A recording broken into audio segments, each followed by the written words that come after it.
Welcome to officer of मन्ना। आप सभी का स्वागत है इस ऑनलाइन प्रोग्राम में। आइए हम वचन सुनने से पहले एक गीत गा के परमेश्वर की महिमा करें।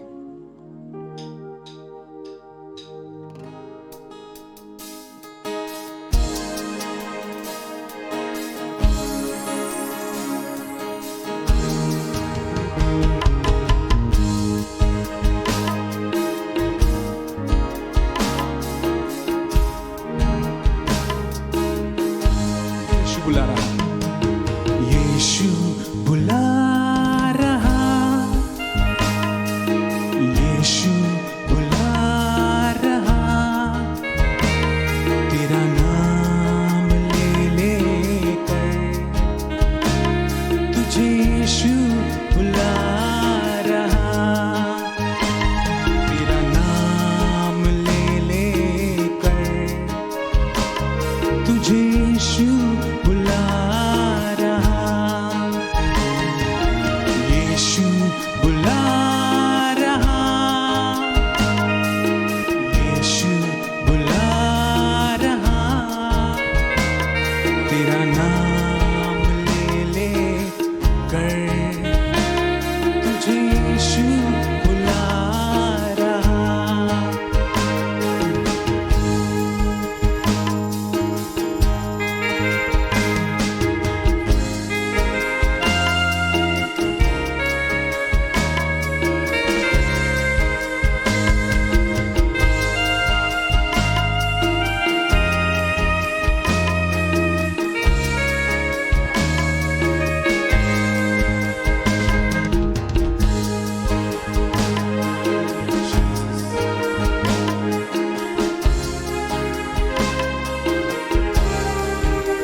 यीशु के पास तुझे यीशु बुला रहा, तू आजा यीशु के पास तुझे यीशु बुला रहा,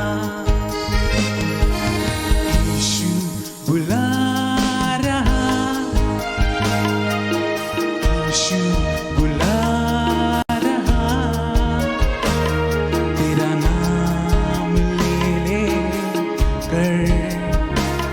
तुझे यीशु बुला रहा, तेरा नाम ले लेकर तुझे यीशु बुला रहा।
आंखों को बंद करें।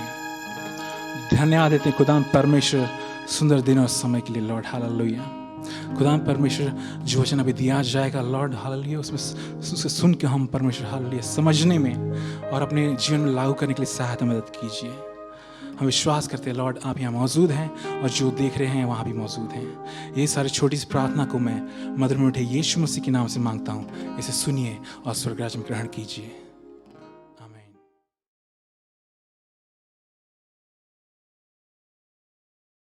Praise the Lord, hallelujah. Welcome to the oats of manna. परमेश्वर को बेहद धन्यवाद देते हैं आज की संध्या के समय के लिए।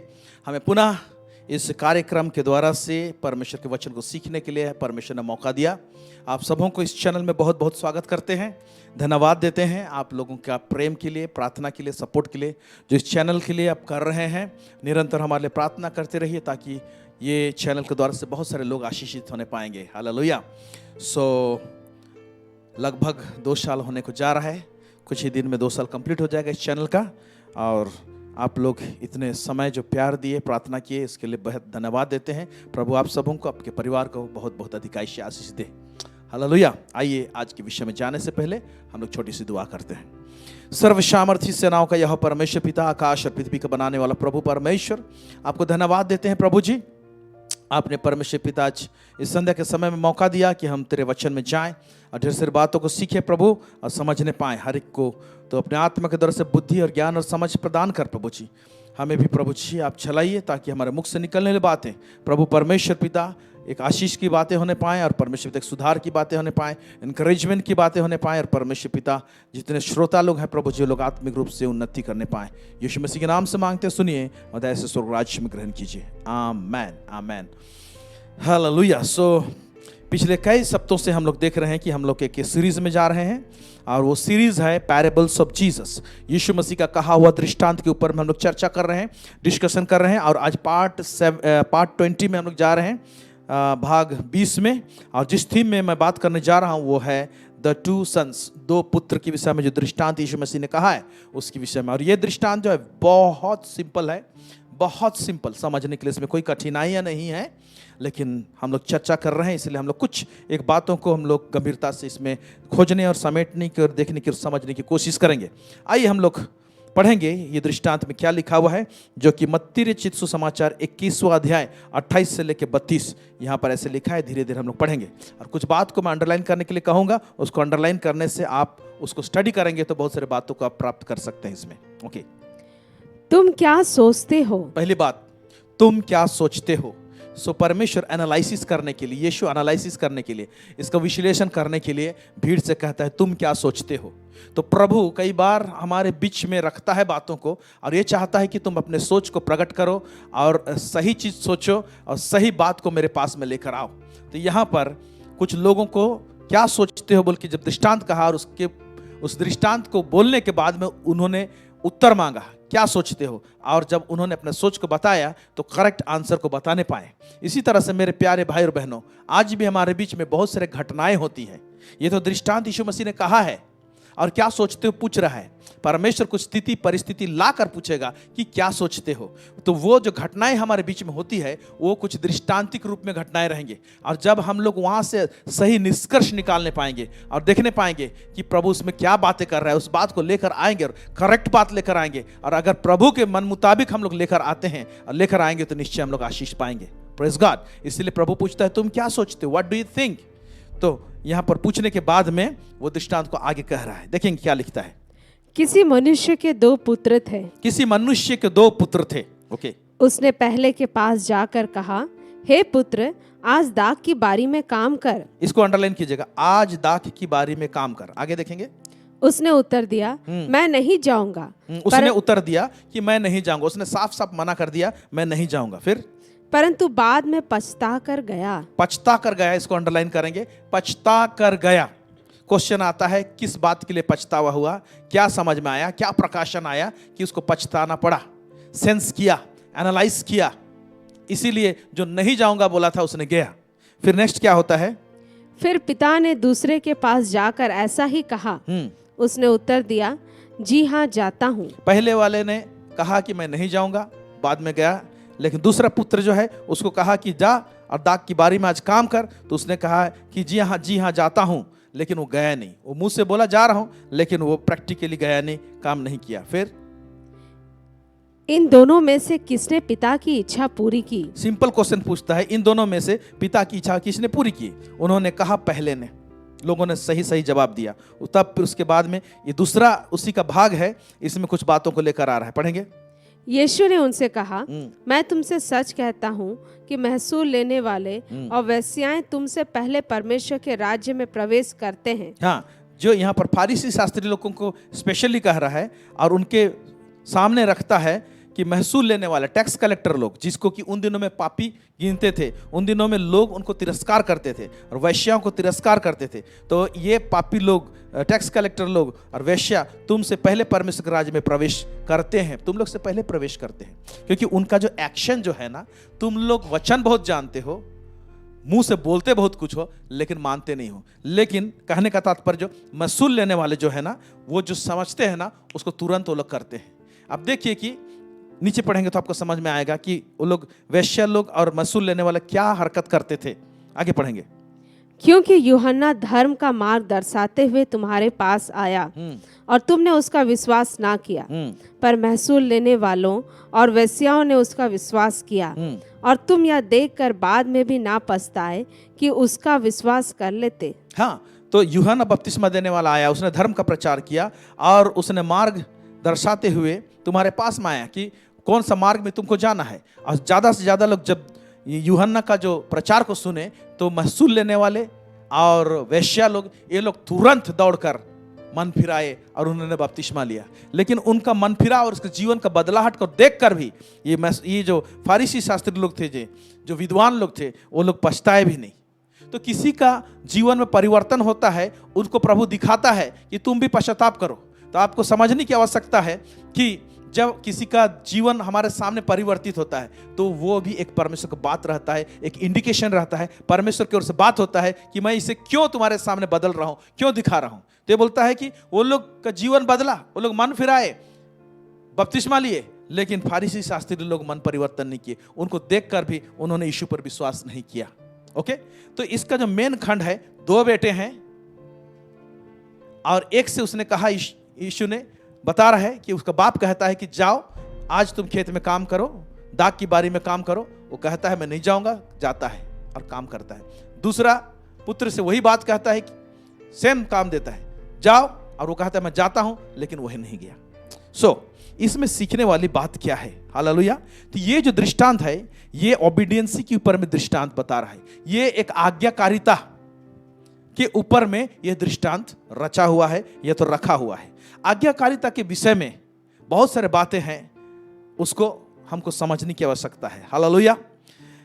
एक बात देखिए कि हम वचन को सुनते हैं, लेकिन जब तक हम प्रैक्टिकल नहीं करते हैं, कदम नहीं रखते हैं, तब तक रियल ओबीडियंसी, सचमुच में आज्ञाकारिता नहीं दर्शाता है।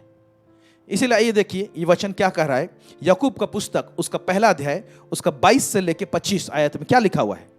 परंतु वचन पर चलने वाले बनो। यहां लिखा हुआ है, परंतु वचन पर चलने वाले बनो, और केवल सुनने वाले ही नहीं। केवल सुनने वाले ही नहीं। आज कलीसिया के अंतर्गत में इस तरह से हो रहा है। लोग कलीसिया में संडे के संडे आ रहे हैं, ओके, सुन रहे हैं, बहुत सारी बातें सुन रहे हैं, लेकिन उस सुना हुआ वचन के ऊपर में जो कदम बढ़ाना है, ठोस कदम रखना है, वो कदम रखने में नाकाम हो जाते हैं। इसलिए बोलता है वचन के केवल सुनने वाला मत बनो, लेकिन उसके अनुसार चलने वाले बनो। ओके, फिर क्या लिखता है?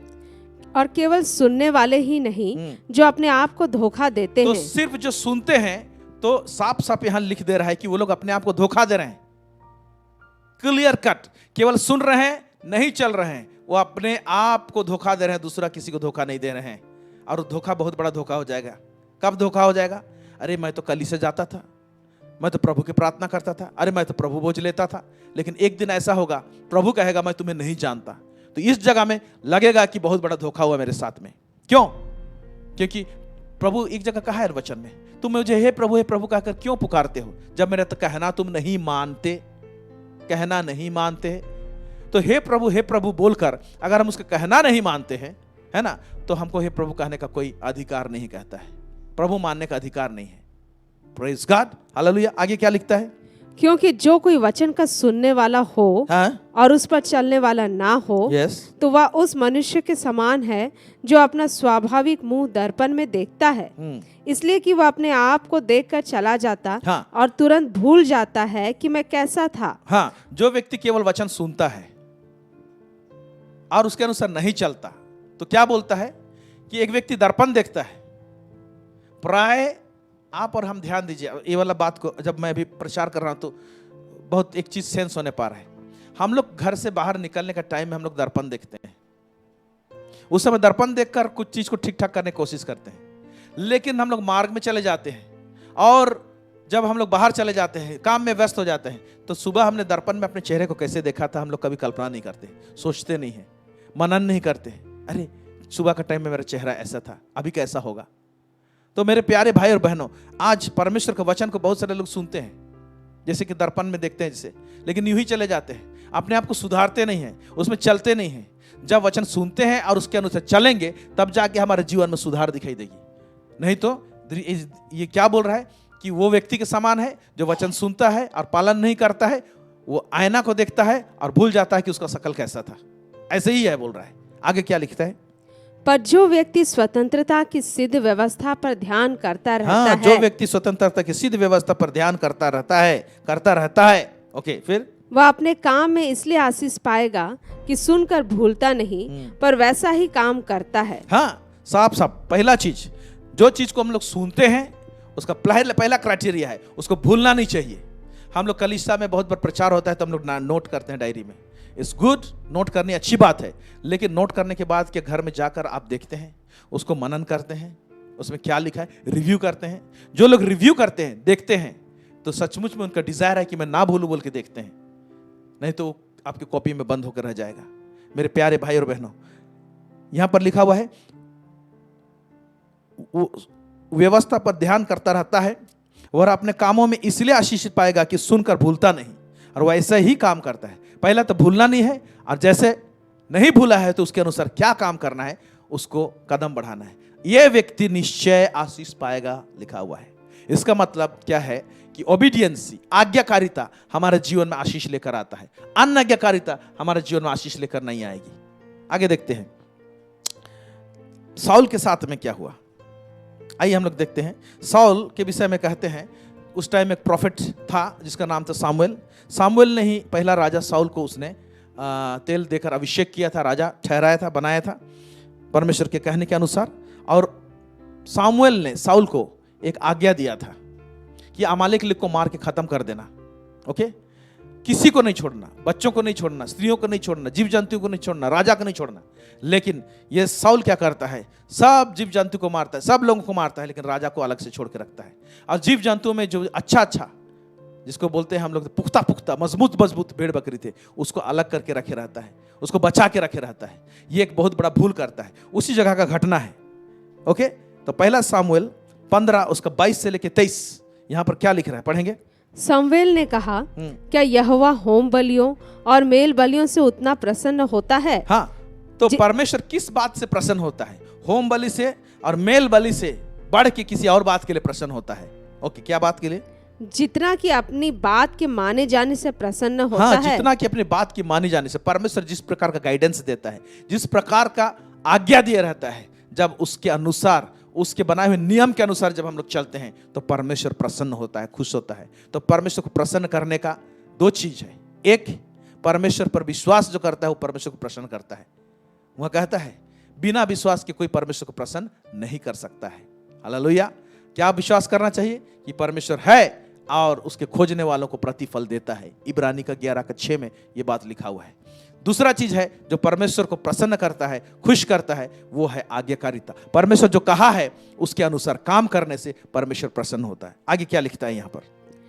सुन, मानना तो बलि चढ़ाने से और कान लगाना मेढ़ों की चर्बी से उत्तम है। हाँ, सुनना तो बलि चढ़ाने से और कान लगाना तो मेढ़ों की चर्बी से उत्तम है बोल रहा है। ओके, फिर देख, बलवा करना और भावी कहने वालों से पूछना एक ही समान पाप है। हाँ, बलवा करना। ओके, बलवा में विद्रोह करना, विद्रोह करना, रिबेलियस मतलब मैं नहीं मानूंगा, तो जितना भी बोल ले मैं आज्ञा पालन नहीं करूंगा, इसको जो बोलते हैं ना, इसको विद्रोह बोलते हैं, इसको बलवा करना बोलता है। तो ये चीज पाप किसके बराबर बोलते हैं? जब हम लोग अनाज्ञाकारी होते हैं, ढीठ होते हैं, जबरदस्ती हम लोग परमेश्वर से दूर भागते हैं, उसका आज्ञा को नहीं मानते हैं, सुनते हैं केवल, तो क्या करते हैं? बलवा करते बोलते हैं। तो बलवा करना और भावी कहने वालों से पूछना एक ही समान पाप है, एक समान पाप है। ओके, भावी कहने मतलब विचक्राफ्ट करने वालों के पास में जाके अपना भविष्य को पूछना, है ना, एक ही समान पाप है बोलता है। और हट करना मूर्तों और गृह देवताओं से की पूजा के तुल्य है बोलता है। जिद करना, नहीं मानना, परमेश्वर लौटाना चाहता है, हटाई डिठाई करना, परमेश्वर की बात को नहीं मानना, वो भी कहता है मूर्तों और गृह देवताओं की पूजा के तुल्य है, उसके जैसे तुल्य है। भले ही आप सामने हाथ जोड़कर किसी देवता के सामने नहीं झुकते हैं, लेकिन जब ढिठाई करते हैं, हठीला होते हैं, तो वो इसी पाप है बोलता है। ओके, फिर आगे क्या कहता है? तूने जो यहोवा की बात को तुच्छ जाना, तूने जो यहोवा की बात को तुच्छ जाना, इसलिए उसने तुझे राजा होने के लिए तुच्छ जाना है। हाँ, इसीलिए तुझे वो राजा होने के लिए तुच्छ जाना है। तो देखिए कि परमेश्वर एक हाइट में, एक पोजीशन में, अधिकार के साथ में उसको राजा बना दिया, कितना ऊंचा ओहदा में बना दी, लेकर आया। बेंजामिन का वंश में से था, एक छोटा कुल में से था, अपने आप को एक टाइम था छोटा मानता था, और उसी व्यक्ति को परमेश्वर ने कितना हाइट में पहुंचाया। लेकिन हाइट में पहुंचाने के बाद में वो भूल गया कि मेरा औकात क्या था और कहां पहुंचाया, और परमेश्वर का विद्रोही निकल गया। कौन? साउल। सामुएल जो बात को परमेश्वर की ओर से लेकर आता था, उसका अनाज्ञाकारी हुआ। क्या अनाज्ञाकारी हुआ? एक्चुअली क्या होता है? साउल को देखा जाए तो पार्शियल ओबीडियंस हुआ है, मतलब आधा आज्ञा माना। ओके, जब आज्ञाकारी का बात आता है तो कई बार झांसा में पढ़ते हैं हम लोग, ध्यान से सुनिएगा, झांसा में पढ़ते हैं, उसके कुछ भाग को करते हैं और कुछ भाग को नहीं करते हैं, या तो आधा अधूरा करते हैं हम लोग। तो आधा अधूरा आज्ञा मानना नहीं मानने के बराबर है। लिख लीजिए, आधा अधूरा आज्ञा मानना नहीं मानने के बराबर है। Partial obedience is also no obedience, कोई ओबीडियंस नहीं है परमेश्वर की दृष्टि में। आइए हम लोग पढ़ते हैं उसी साउल को, आगे ऊपर जाके हम लोग देखेंगे। पहला सामुएल 15 उसका 10 से 15, यहां पर क्या हुआ है, कैसे बोल रहा है, क्या बोलता है? तब यहोवा का यह वचन शमूएल के पास पहुंचा, हाँ, मैं साउल को राजा बना के पछताता हूँ। हाँ, परमेश्वर राजा बना के पछताता हूँ बोल रहा है। फिर आगे, क्योंकि उसने मेरे पीछे चलना छोड़ दिया। हाँ, चलना तो चालू किया था, ठीक था पहले, लेकिन अभी चलना छोड़ दिया। फिर और मेरी आज्ञाओं का पालन नहीं किया। तब शमूएल का क्रोध भड़का और वह रात भर यहोवा की दुहाई देता रहा। जब शमूएल साउल से भेंट करने के लिए सवेरे उठा, तब शमूएल को यह बताया गया, साउल कर्मेल को आया था और अपने लिए एक स्मारक खड़ा किया और घूमकर गिलगाल को चला गया है। घूमकर गिलगाल को चला गया। फिर तब शमूएल साउल के पास गया और साउल ने उससे कहा, हाँ देखिए, तब सामुएल साउल के पास गया और साउल ने उससे कहा। अभी साउल क्या बोल रहा है सामुएल को, क्या बोलता है? और तब शमूएल साउल के पास गया और साउल ने उसे कहा, तुझे यहोवा की ओर से आशीष मिले, मैंने यहोवा की आज्ञा पूरी की है। क्या बोल रहा है? आधा आज्ञा माना है, उसको सब चीज को नष्ट कर देने बोला था, लेकिन राजा को छोड़ दिया था, अमालेक का राजा को, और कुछ अच्छा भेड़ बकरियों को बचा के रखा था, जो चीज को उसको नहीं छोड़ना चाहिए। तो आधा आज्ञा माना, लेकिन आधा आज्ञा को क्या कर रहा है? जस्टिफाई कर रहा है। हम लोग भी ऐसे, परमेश्वर का बात आता है तो सीधा सीधा बात नहीं मान के हम लोग घुमा फिरा के काम करते हैं और बोलते हैं कि परमेश्वर हमने तेरी आज्ञा माना। आधा आज्ञा मानना, घुमा फिरा के आज्ञा मानना, ये सारा जो परमेश्वर के सामने जो नाटक करते हैं ना, ये परमेश्वर इसको अनाज्ञाकारिता के रूप में लेता है। आधा आज्ञा माना नहीं मानने के बराबर होता है। तो यहां पर हम लोग चूकते हैं और हम लोग परमेश्वर से आसरा करते हैं कि हमने तो माना है, आधा आज्ञा माना है तो आधा तो आशीष मिलना चाहिए। परमेश्वर के राज्य में इस तरह से नहीं होता मेरे प्यारे भाई और बहनों। आगे क्या लिखता है, पढ़ेंगे। शमूएल ने कहा, सामुएल ने कहा, हाँ पढ़ेंगे। तब शमूएल साउल के पास गया और साउल ने उससे कहा, तुझे यहोवा की ओर से आशीष मिले, मैंने यहोवा की आज्ञा पूरी की है। आगे शमूएल ने कहा, फिर भेड़ बकरियों का यह मिमियाना और गाय बैलों का यह रंभाना जो मुझे सुनाई देता है, या क्यों हो रहा है? ये तो भेड़ बकरी का आवाज सब सुनाई दे रहा है, सब क्या आ रहा है?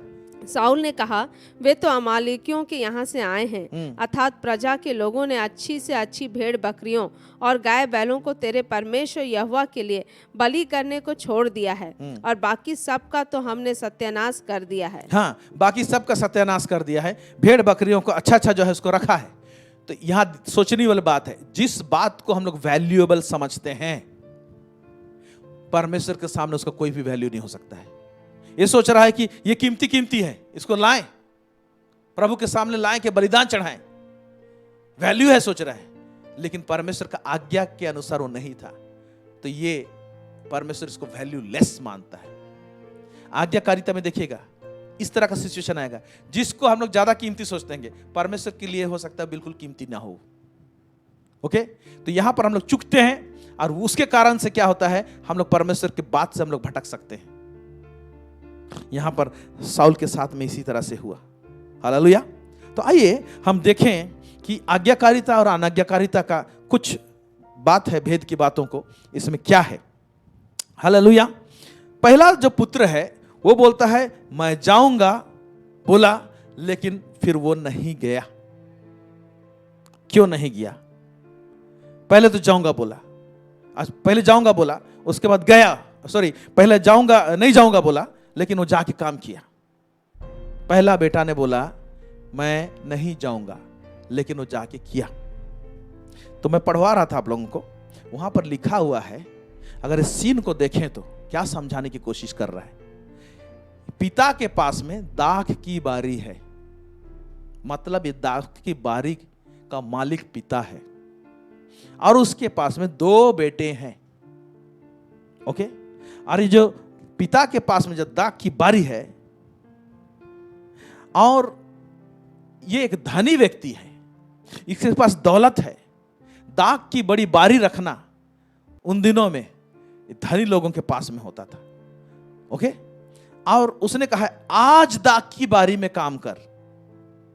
इसका मतलब कुछ ऐसा काम दिया उस बारी में उसको काम करने के लिए, जो कि काम करते समय में हिचकिचाहट हो सकता है।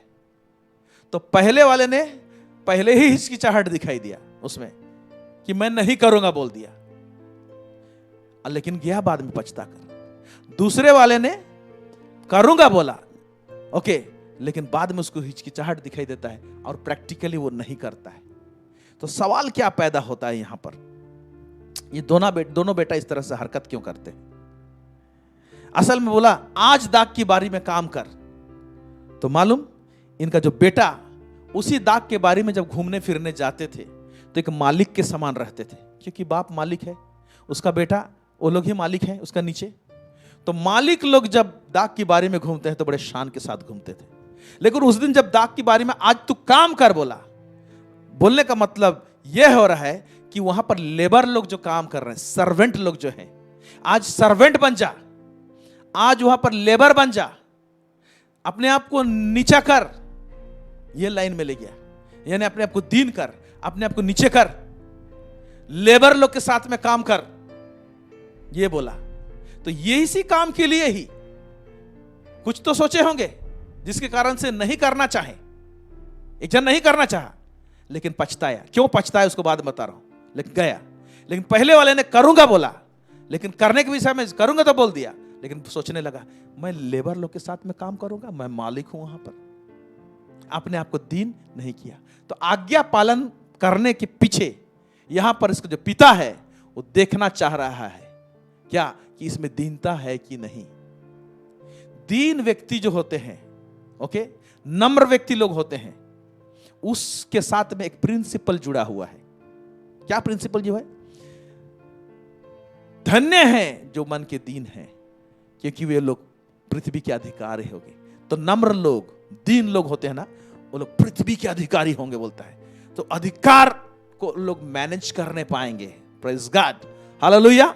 तो इसका बाप जब उसको आज जाके काम कर जब बोल रहा है ना, तो चेक कर रहा है कि इसमें दीनता और नम्रता है कि नहीं, लेबर लोग के साथ में काम कर सकता है कि नहीं। अगर वो अपने आप को दीन और नम्र करता है तो कल को ये जो दौलत है मेरे पास में, जो अधिकार है मेरे पास में, इस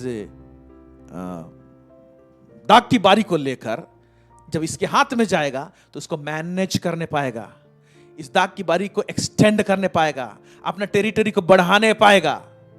क्योंकि जो व्यक्ति दीन और नम्र नहीं होगा, है ना, वो कभी मैनेज नहीं करने पाएगा। क्योंकि इस तरह से लेबर लोगों को भी मैनेज करना है, बहुत सारा काम है। अब वहां पर लेबर लोग के साथ काम करना, और वह कठिन काम है। हो सकता है ये लोग राजा के समान केवल रहते थे, खाली लेबर पेमेंट देते थे, लेकिन उस दिन लेबर का लेवल में आके काम करना है उनको। वो मिट्टी में हाथ लगाना है, पसीना पोंछना है। ये कठिन काम उसको दिया, आज जा, आज जा। मतलब बोला इतना दिन तुम दूसरा काम किया, ओके, टेबल में बैठ के काम किया, लेकिन आज मजदूरों के साथ में काम कर। इसी संदर्भ में यहां पर हम लोग देखने पा रहे हैं। तो इसीलिए कुछ ना कुछ हिचकिचाहट हुआ। पहले वाले ने बोला, पहले ही हाथ खड़ा कर दिया था, लेकिन लिखा हुआ है पछताया, पछताया। प्रेज गॉड, प्रेज गॉड, आमीन। देखिए दीनता क्या होता है और दीनता के साथ में क्या आशीष जुड़ा हुआ रहता है। फिलिप्पी 2 उसका 5 से 9 पढ़ेंगे। जैसा मसीह यीशु का स्वभाव था वैसा ही तुम्हारा भी स्वभाव हो, जिसने परमेश्वर के स्वरूप में होकर भी, जिसने परमेश्वर के स्वरूप में होकर भी परमेश्वर के तुल्य होने को अपने वश में रखने की वस्तु ना समझा। परमेश्वर के तुल्य में अपने आप को होने की वस्तु ना समझा, वरन क्या किया? वरन अपने आप को ऐसा शून्य कर दिया, अपने आप को शून्य कर दिया, जीरो कर दिया, और दास का स्वरूप धारण किया। दास को अंडरलाइन करेंगे, और दास का रूप धारण किया। यहां पर बाप क्या बोल रहा है? भेज रहा है इसको काम करने के लिए, बच्चों को आज काम करो, यानी जाओ लेबर बन जाओ, आज दास का रूप धारण करो। Praise God. क्योंकि इसी आज्ञाकारिता में, इसी प्रोसेस में तुम दाग की बारी को संभालने पाएगा, तुम्हारे पास अथॉरिटी आएगा, तुम अधिकार को मैनेज करने पाओगे, तुम्हारा टेरिटरी बढ़ेगा, तुम्हारा दायरा बढ़ेगा। इसीलिए प्रभु लेके जा रहा है।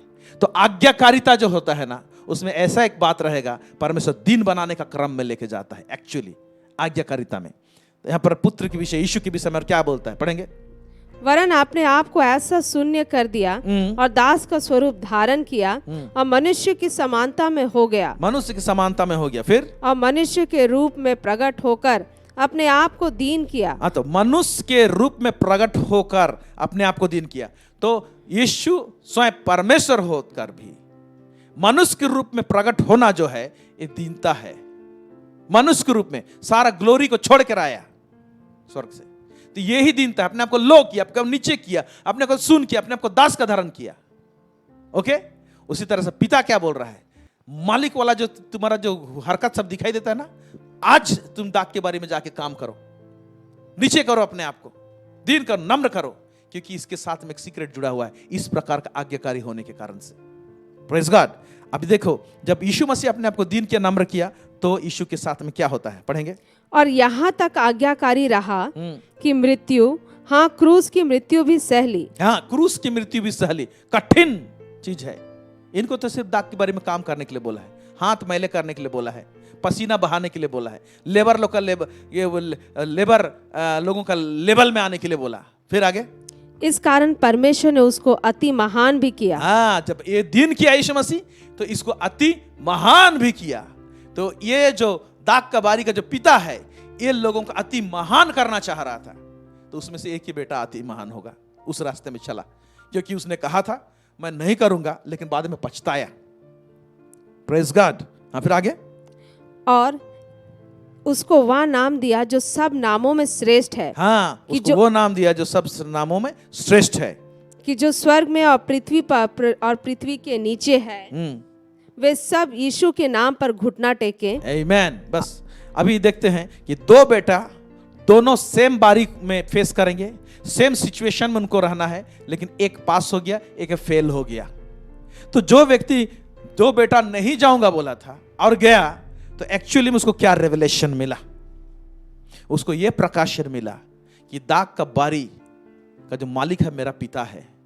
अगर मैं आज्ञाकारी रहूंगा तो प्रभु मतलब पिता मेरे को इस दाग का बारी का एक दिन मालिक बनाएगा, मेरे को ऑथराइज करेगा, अधिकार देगा। इसका प्रकाशन उसके पास में था, इसीलिए पछताया। अगर मेरा पिता को मैं दुखी कर दूंगा तो मैं आशीषित नहीं होऊंगा। ये बात को पहला बेटा वो समझ नहीं पाया, लेकिन दूसरा बेटा इस बात को नहीं समझने पाया। ओके, बोला कुछ किया कुछ। पहला बेटा नहीं जाऊंगा बोला, लेकिन बाद में गया। Praise God. सही संदर्भ, यही चीज हमारा और हमारा स्वर्गीय पिता के साथ में होता है। जब हम लोग स्वर्गीय पिता को हम लोग का आज्ञा पालन करते हैं तो परमेश्वर हम लोगों को, पिता परमेश्वर हम लोग को अधिकार देता है, हमारा दायरा को बढ़ाता है। आज बहुत सारे लोग बढ़ना चाहते हैं, अपना बिजनेस में का दायरा में बढ़ना चाहते हैं, मिनिस्ट्री का दायरा में बढ़ना चाहते हैं, पारिवारिक दायरा में बढ़ना चाहते हैं, लेकिन आज्ञाकारिता की तरफ पूरा नील और जीरो रहता है। इसीलिए उनके जीवन में अधिकार का कुछ इफेक्ट नहीं दिखाई देता है। जहां खड़े होते हैं वहां पर अधिकार नहीं दिखाई देता, पावर नहीं दिखाई देता है। कोई दुष्ट ताकत घुटना नहीं टेकता है, कोई सिचुएशन घुटना नहीं टेकता है, वरन इसको घुटना टेकने के लिए मजबूर कर देता है। मेरे प्यारे भाई और बहनों, जब हम लोग आज्ञाकारी होंगे, ओबीडिएंट होंगे, तो हम लोग कैसे आशीष पाएंगे? बाइबल क्या बोलती है? भजन संहिता 128 उसको 1 से 4 देखिए, धीरे धीरे पढ़ेंगे। क्या ही धन्य है हरेक जो, क्या ही धन्य है हरेक जो यहोवा का भय मानता है हाँ, और उसके मार्गों पर चलता है। उनके मार्गों में चलता है। And he walks in obedience बोल के अंग्रेजी में लिखा हुआ है। हाँ, फिर तू अपनी कमाई को निश्चय खाने पाएगा। देखिए, आज्ञाकारिता के कारण से तू अपनी कमाई को निश्चय खाने पाएगा। आज बहुत सारे लोग परमेश्वर के अनज्ञाकारी होते हैं, इतना मेहनत करते हैं यहाँ वहाँ प्लांट में लेबर काम जो भी कमाने के लिए, और अपने कमाई को खाने नहीं पाते हैं। कमाते हैं, खाने नहीं पाते हैं। लेकिन बोलता है जो आज्ञाकारी होगा परमेश्वर के सम्मुख, बोलता है तू अपनी कमाई को खाने पाएगा। ये आशीष है, कमाई को खाने पाएगा। फिर तू धन्य होगा, तू धन्य होगा और तेरा भला ही होगा। देखा, और तेरा भला होगा नहीं लिखा, तेरा भला ही होगा। Praise God, what a blessing, what a blessing. क्या आशीष है आज्ञाकारिता रहने के लिए। तेरे घर के भीतर तेरी स्त्री फलवंत दाखलता सी होगी। हाँ, तेरे घर के अंदर जो स्त्री है एक पति के लिए, वो बहुत ही इंपॉर्टेंट व्यक्ति है। उस स्त्री से ना जाने परमेश्वर कितना बड़ा आशीष को घर में रखता है। यस, है ना, जो स्त्री ब्याह लेता है वो परमेश्वर, वो अनुग्रह प्राप्त करता है, बोलता है। तो एक बहुत बड़ा आशीष जुड़ा हुआ है घर के स्त्री के लिए, की तरफ से, पत्नी की तरफ से। तो जो आज्ञाकारी होगा परमेश्वर का, तो क्या बोलता है? तेरी स्त्री फलवंत दाखलता की सी होगी। वो स्वयं एक बहुत बड़ा आशीष को लेकर आने वाली व्यक्ति होगी। फिर आगे, तेरी मेज के चारों ओर तेरे बालक जलपाई के पौधे से होंगे। हाँ, सुन जो पुरुष यहोवा का भय मानता हो, सुन जो पुरुष यहोवा का भय मानता हो, वह ऐसी ही आशीष पाएगा। वह ऐसी ही आशीष पाएगा। मैं घोषणा करता हूं, अगर आप आज्ञाकारी हैं तो इसी प्रकार का आशीष आपके जीवन में होने पाए। Praise God, hallelujah. व्यवस्था विवरण 5 उसका 33, यहां पर क्या आशीष लिखा हुआ है, पढ़ेंगे।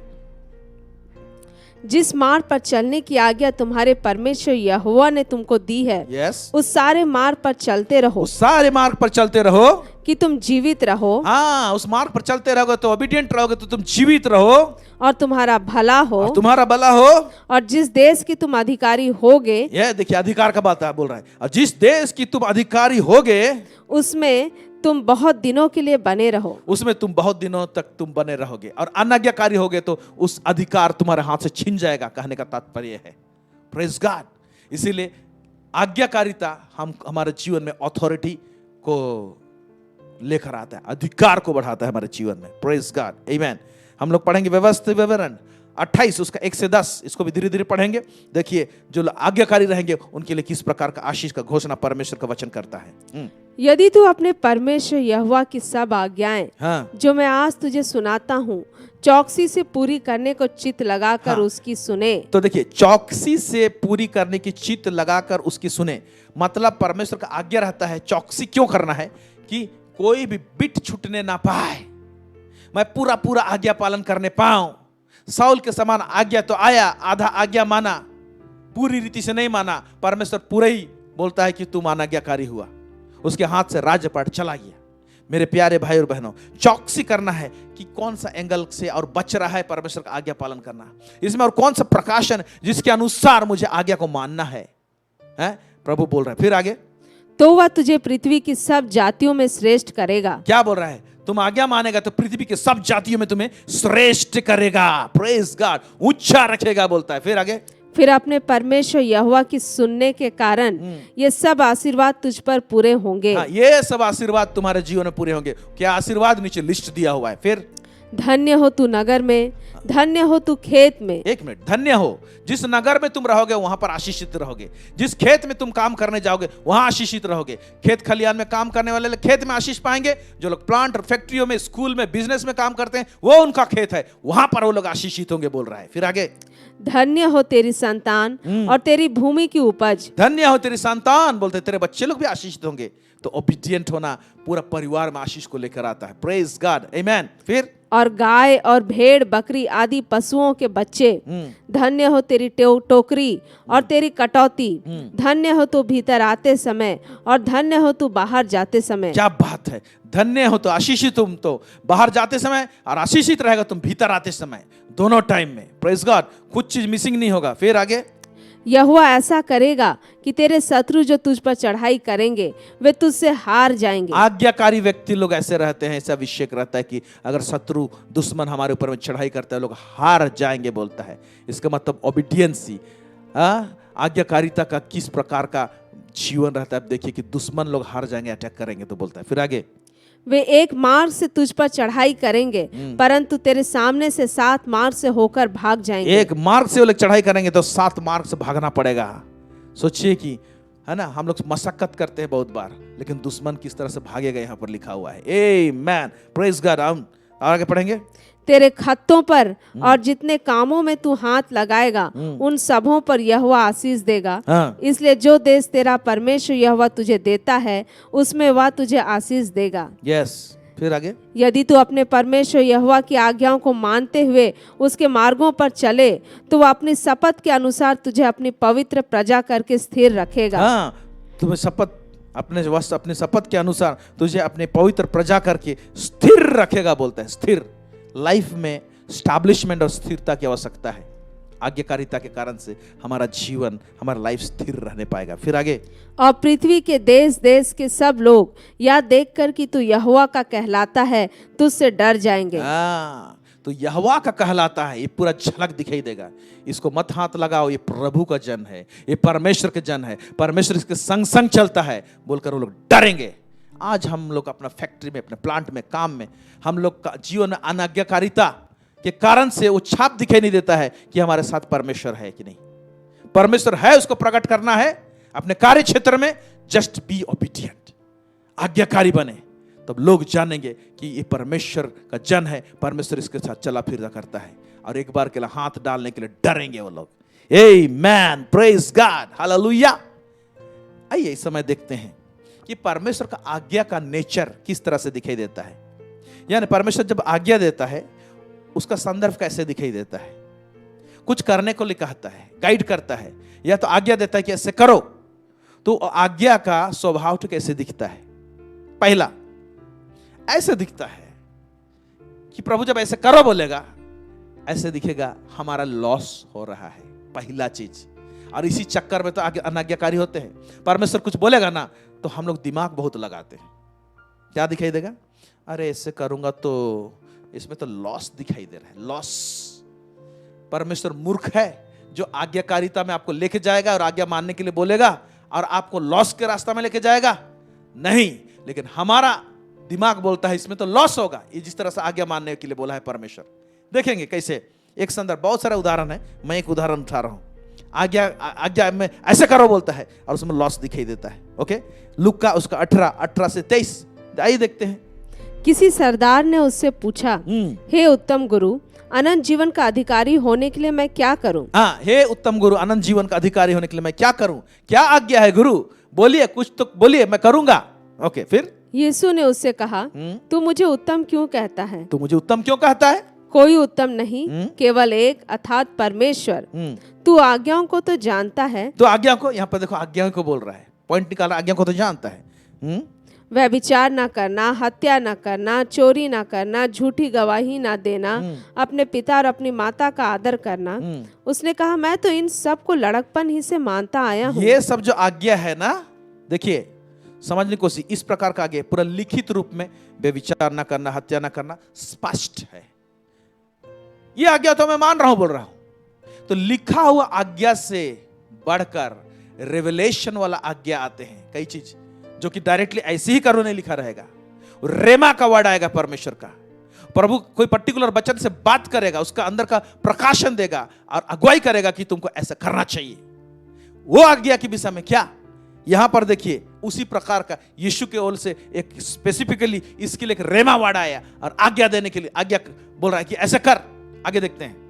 यह सुन यीशु ने उससे कहा, तुझ में अब भी एक बात की घटी है। हाँ, तुम में अभी भी एक घटी है। ओके, अपना सब कुछ बेचकर कंगालों को बांट दे और तुझे स्वर्ग में धन मिलेगा और आकर मेरे पीछे हो ले। तुम अपना सब कुछ बेचकर कंगालों में बांट दे बोलता है और स्वर्ग में तुम्हें धन मिलेगा और मेरे पीछे हो ले। ये आज्ञा हुआ उसके लिए, सब कुछ बेच दे, कंगालों में बांट दे, मेरे पीछे हो ले। ओके, फिर क्या हुआ? वह यह सुनकर बहुत उदास हुआ क्योंकि वह बड़ा धनी था। वह उदास हो गया क्योंकि वह बड़ा धनी था। क्यों? क्योंकि ये आज्ञा मानने में क्या दिखाई दे रहा है? लॉस है। पहला जब कभी भी कोई आज्ञा आता है तो हम लोग चेक करते हैं इसमें मेरा फायदा है कि नहीं है, और परमेश्वर ऐसे चीज करने बोले रहेगा कि उसमें नुकसान दिखाई देगा, लेकिन एक्चुअली में ऐसे करवाने के बाद में वो दिखाना चाहता था, बोलना चाहता था प्रभु कि मैं तुम्हें स्वर्ग का कुंजी दे रहा हूं, ऐसे करके देखो उसके बाद स्वर्ग के झरोखा खोलकर मैं आशीष दे रहा हूं कि नहीं। उसको कंगाल बनाने के लिए नहीं बोला, उसको और दुगुना उससे आशीष मिलता है, इसको उस रास्ता को बताया, लेकिन उसको लॉस लगा। यस, परमेश्वर का आज्ञा दिखेगा कि इसमें लॉस है। जैसा आपके विषय में क्या मेरे प्यारे भाई बहनों, कुछ ऐसा आज्ञा बोलता है ये करो या तो वो दे दो, इसको सैक्रिफाइस करो, परमेश्वर के लिए इसको दे दो, तो उस समय आपको लॉस लगता है। जब प्रभु बोला है खींचेगा, मैं जाना हूं अपने जीवन में, जब प्रभु कुछ बोलता है कि इसको करो, इसको दो, तो परमेश्वर उसका कितना गुना उसका प्रतिफल परमेश्वर देता है और दिया है। प्रेज गॉड, आमेन। फिर दूसरा, किस प्रकार का नेचर या स्वभाव दिखता है उसके आज्ञा में, या तो किस प्रकार का पिक्चर दिखाई देता है। ये वर्ड करेक्ट वर्ड है, किस प्रकार का पिक्चर दिखाई देता है।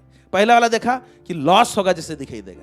दूसरा, परमेश्वर का आज्ञा कभी कभी ना नॉनसेंस लगेगा।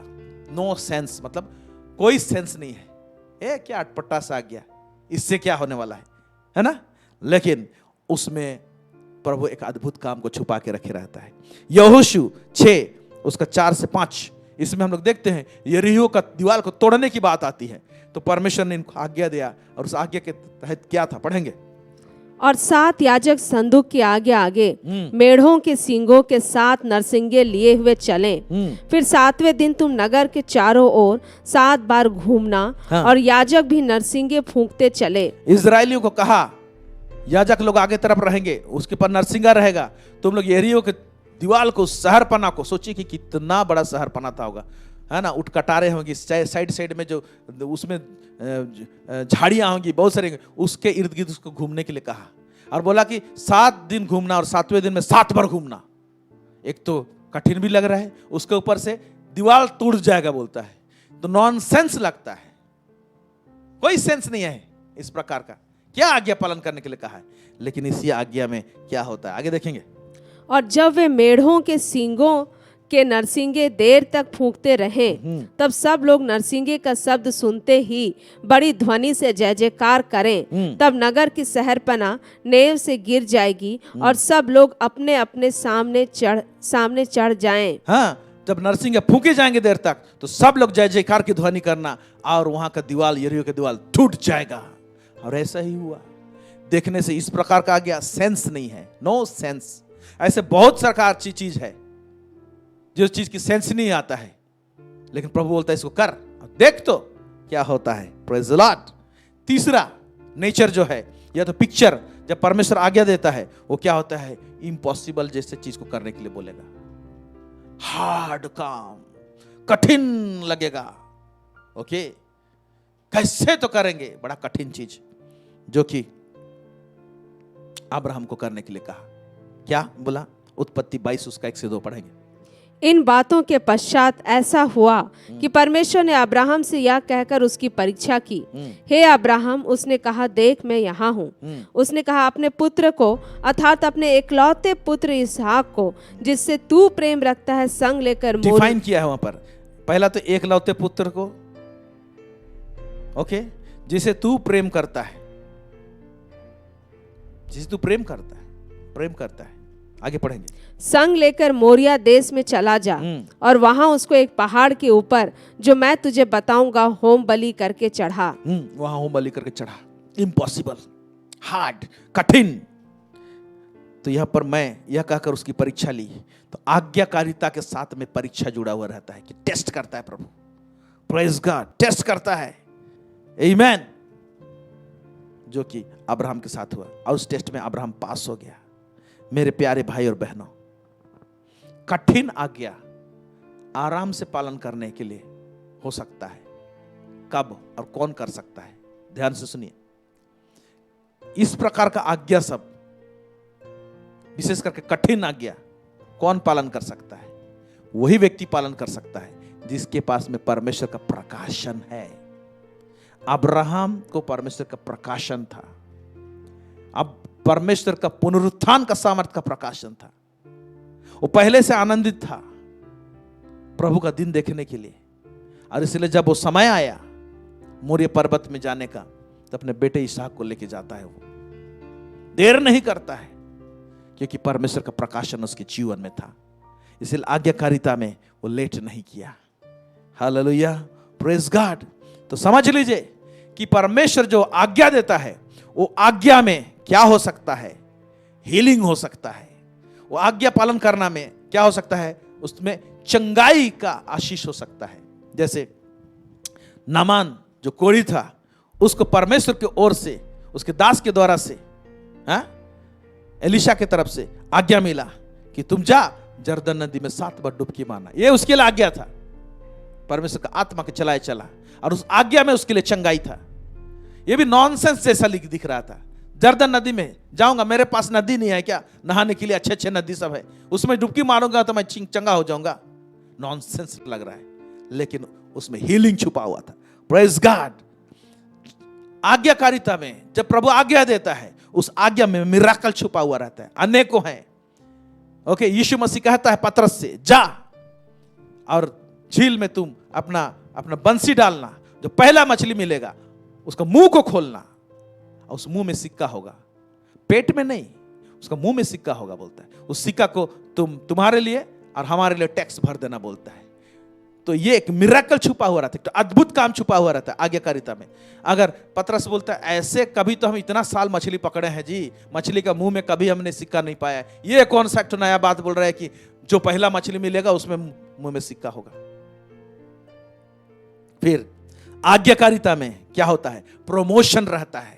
प्रमोशन, दाऊद को प्रमोशन मिला। दाऊद को आज्ञाकारिता के कारण से प्रभु पहले अपने भाइयों के बीच में अभिषेक करता है ना। उसके बाद में वो हेब्रोन में उसको अभिषेक मिलता है।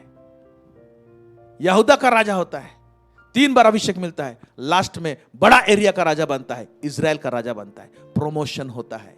आज्ञाकारिता में प्रमोशन है। आपका प्रमोशन आपका आज्ञाकारिता के अंदर में छुपा हुआ है। Praise God, hallelujah.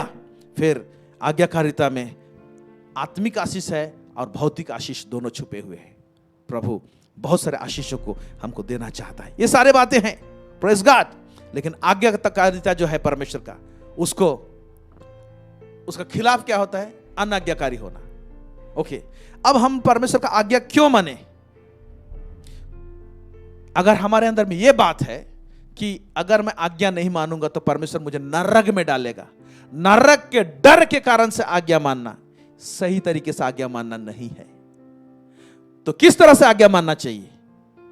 परमेश्वर को मैं प्रेम करता हूं तो प्रेम के स्वरूप, प्रेम के खातिर मैं आज्ञा मानूंगा। Praise God, hallelujah.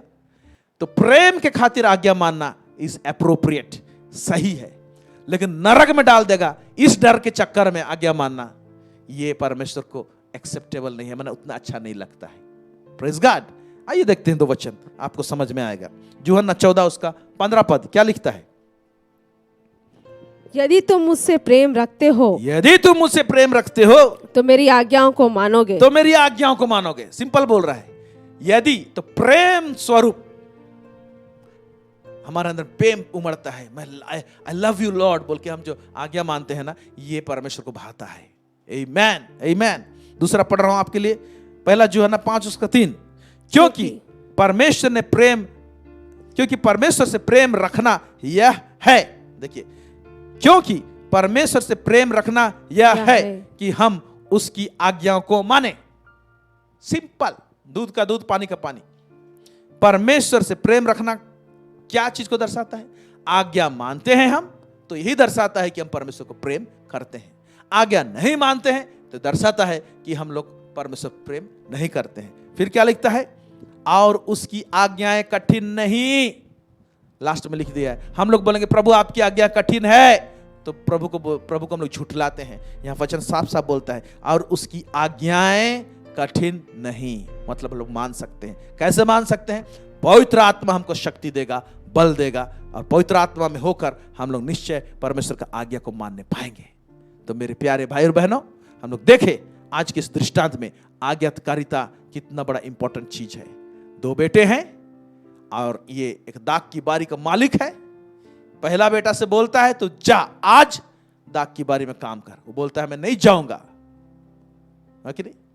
है, कौन लेबर लोग से काम करेगा? ये कौन मिट्टी को छुएगा? कौन हाथ लगाएगा? लेकिन थोड़े समय के बाद में उसको ये प्रकाशन मिला, आहा, अगर मैं अधिकारी होना चाहता हूं तो मेरा पिता मुझे दीन बनाने के लिए मेरे को आज्ञा दे रहा है। मैं दीन बनूंगा, नम्र बनूंगा, तो मैं कल को अधिकारी होऊंगा, वरना मुझे परमेश्वर, मेरा पिता बेदखल कर सकता है। उसकी मर्जी है, क्योंकि उसके पास अधिकार है। आत्मिक जगत में मेरे लिए क्या घोषणा कर देगा? अगर कुछ उल्टा बोल दिया तो वही चीज आत्मिक जगत में स्थापित हो जाएगा, और वो उल्टा चीज मेरे जीवन में एक फांसी का फंदा बन जाएगा। इसलिए ना, मैं मेरा पिता का दिल को खुश करूंगा और मैं उसकी इच्छा को पूरी करूंगा ताकि वो खुश रहे। बोल के पहला बेटा नहीं जाऊंगा बोले रहता है, लेकिन जाता है काम करने के लिए। सेकेंड वाला बेटा आवता में तो बोल देता मैं जाऊंगा, लेकिन नहीं जानता है, वो ज्यादा दिमाग लगाता है और अपने आप को दीन और नम्र नहीं करता। मेरे प्यारे भाई और बहनों, आप और हम परमेश्वर सम्मुख आज्ञा पालन करने में दीनता और नम्रता के साथ कर रहे हैं ये नहीं कर रहे हैं, ये सारा चेकलिस्ट और चेक पॉइंट है हमारे लिए। प्रभु आप सबको अनुग्रह प्रदान करें ताकि हम सब आज्ञाकारी बने रहें और अपना प्रेम को प्रभु के प्रति हम लोग प्रकट करने पाए। प्रभु इस वचन के द्वारा से आप सबको बेहद अधिकारी से आशीष दे। आइए हम लोग प्रार्थना करें। सर्व सामर्थी सेनाओं का यह परमेश्वर पिता, प्रभु जी इस समय हम तेरे करीब, तेरे पास में आते हैं लॉर्ड। हमने आज्ञाकारिता के विषय में एक सिंपल ढंग से प्रभु जी तेरे वचन को सुना और वो आशीष कैसे लेकर आता है प्रभु जी। हाँ प्रभु, हमें तो अपने पवित्र आत्मा के द्वारा से हमें समझ दे, बुद्धि दे, ताकि जब तेरी आज्ञा आती है प्रभु जी हम अपना दिमाग ना लगाएं प्रभु जी कि ये हार्ड है, ये कठिन है, इसमें मेरा लॉस है, इसमें तो फायदा नहीं है। ये सारा चीज प्रभु परमेश्वर पिता कुछ काम नहीं आने वाला है आपके सम्मुख। लॉर्ड, हम तेरी आवाज को भली भांति सुनने पाएं और आपकी इच्छा के अनुसार चलने पाएं, जिससे कि प्रभु जी तेरे वचन में जो प्रतिज्ञा तूने किए हैं आशीष देने के लिए, वो तमाम प्रतिज्ञा प्रभु जी हमारे जीवन में दिखाई दे। प्रभु परमेश्वर पिता, जितने श्रोतागण है प्रभु जी, हर एक को तो आशीष कर प्रभु जी, आज्ञाकारी बना और परमेश्वर पिता तो स्थिर करके रख प्रभु जी जीवन को। सब बातों में आपको महिमा और गौरव देते हैं। दुआ प्रार्थना तेरे चरणों में रखते हैं मास्टर, यीशु मसीह के नाम से मांगते, सुनिए और दया से स्वर्ग राज्य में ग्रहण कीजिए। आमेन। Praise the Lord. प्रभु आप सबको बहुत अधिक आशीष दे। हमारे साथ जुड़ने के लिए बहुत बहुत धन्यवाद। God bless you.